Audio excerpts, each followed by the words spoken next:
Hello friends, எல்லாருக்கும் வணக்கம்.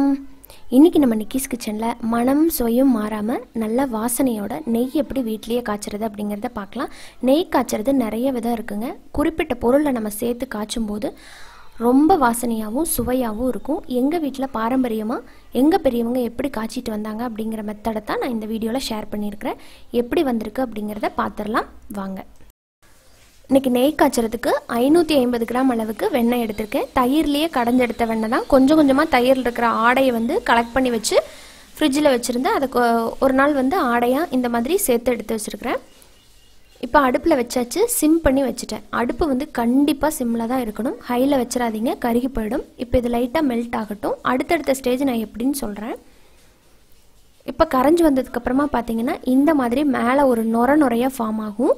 இதுதான் ஃபஸ்ட்டு ஸ்டேஜ். உங்களுக்கு இந்த மாதிரி நுரையாக ஃபார்ம் ஆயிட்டுருக்கிற அந்த டைமில் என்ன பண்ணணும் அப்படின்னா முருங்கைக்கீரை வந்து இளந்தலையாக இருக்கணும். பார்த்தீங்களா, இந்த மாதிரி கொழுந்து தலையாக இருந்தது அப்படின்னா தான் நல்லா வேகும். அதோட எசன்ஸ் வந்து நல்லா இறங்கும் அந்த நெய்யில். ரொம்ப நாளைக்கு கெட்டு போகாமல் இருக்கும். அதுக்காக தான் இந்த முருங்கைக்கீரை சேர்க்குறோம். இதை வந்து அந்த ஸ்டெம்மோடவே தனித்தனியாக நீங்கள் பிச்செல்லாம் போட தேவையில்லை. அந்த குச்சியோடவே அப்படியே உள்ளே சேர்த்து இதை மிக்ஸ் பண்ணி விட்டுறலாம். இது அப்படியே வெந்துக்கிட்டு இருக்கட்டும்.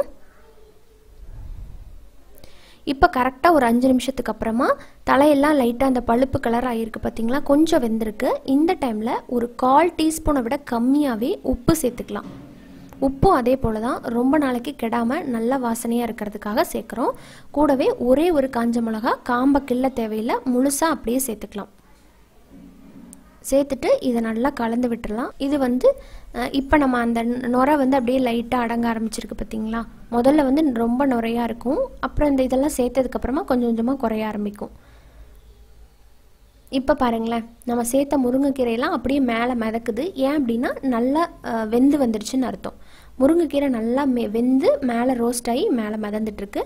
ஆனால் இன்னும் கரெக்டான கலர் வரல. இன்னும் லைட் எல்லோ கலரில் இருக்குது. இன்னும் கொஞ்சம் அந்த டார்க் கலர் வரணும். இப்போ பாருங்கள், சரியாக இருக்கும். சூப்பராக நம்ம நெய் வந்து ரெடி ஆகிருக்கு. இந்த கலரில் நீங்கள் எடுத்து வச்சிங்கன்னா தான் நெக்ஸ்ட் டே பார்க்கும்போது உங்களுக்கு கரெக்டான எல்லோ கலர் கிடைக்கும்.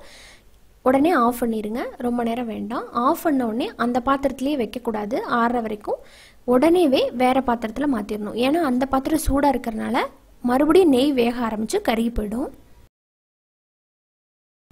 இப்போ வேறு பாத்திரத்தில் ஃபில்டர் பண்ணி வச்சாச்சு. அந்த முருங்கைக்கீரையை நீங்கள் சாப்பிட்டுக்கலாம். சூப்பராக நம்ம நெய் ரெடி ஆகிடுச்சு. இப்போ இதை ஆறுனதுக்கப்புறமா ஃப்ரிட்ஜில் வச்சிடலாம். அப்படி இல்லைன்னா வெளியே வச்சு நான் நெக்ஸ்ட் டே உங்களுக்கு காமிக்கிறேன் எப்படி இருக்குன்ட்டு. இந்த மாதிரி பக்குவத்தோடு நீங்கள் செஞ்சீங்க அப்படின்னா நெக்ஸ்ட் டே பார்த்தீங்கன்னா கலர் இந்த மாதிரி இருக்கும். நல்ல மணலாக ரொம்ப வாசனையோட சூப்பராக நம்ம நெய் வந்து ரெடி ஆகிடுச்சு. இதை நீங்கள் கேசரிக்கு, ஸ்வீட் எல்லாத்துக்குமே, அப்புறமா பிரியாணிக்கு பயன்படுத்தி பாருங்கள். ரொம்ப அருமையாக இருக்கும். இந்த வீடியோ உங்களுக்கு பிடிச்சிருந்ததுன்னா நம்ம சேனலை லைக் பண்ணுங்கள். நீங்கள் இப்போ தான் ஃபஸ்ட் டைம் பார்க்குறீங்கன்னா வீடியோ பார்த்துட்டு இருக்கும்போது கீழே சப்ஸ்கிரைப் அப்படின்னு பட்டன் வரும். அதை கிளிக் பண்ணிவிட்டு அதுக்கப்புறமா பெல் சிம்பிளில் ஆல் அப்படிங்கிறத கிளிக் பண்ணிடுங்க. அப்போ தான் இனிமேல் நான் போடுற வீடியோஸோட அப்டேட் உங்களுக்கு உடனுக்குடனே நோட்டிஃபிகேஷனாக கிடைக்கும். இனி நம்ம போடுற வீடியோஸ் எல்லாத்தையுமே நீங்கள் மிஸ் பண்ணாமல் பார்க்க முடியும் ஃப்ரெண்ட்ஸ். இந்த வீடியோ உங்களுக்கு யூஸ்ஃபுல்லாக இருக்குன்னு நினச்சிங்கன்னா ப்ளீஸ் ஃப்ரெண்ட்ஸ் அண்ட் ஃபேமிலியோட ஷேர் பண்ணுங்கள். சோஷியல் மீடியாவில் நம்ம சேனலையும் மறக்காமல் ஃபாலோ பண்ணுங்கள். இன்னொரு இன்ட்ரெஸ்டான ரெசிபியோட மீண்டும் சந்திக்கலாம். நன்றி, வணக்கம்.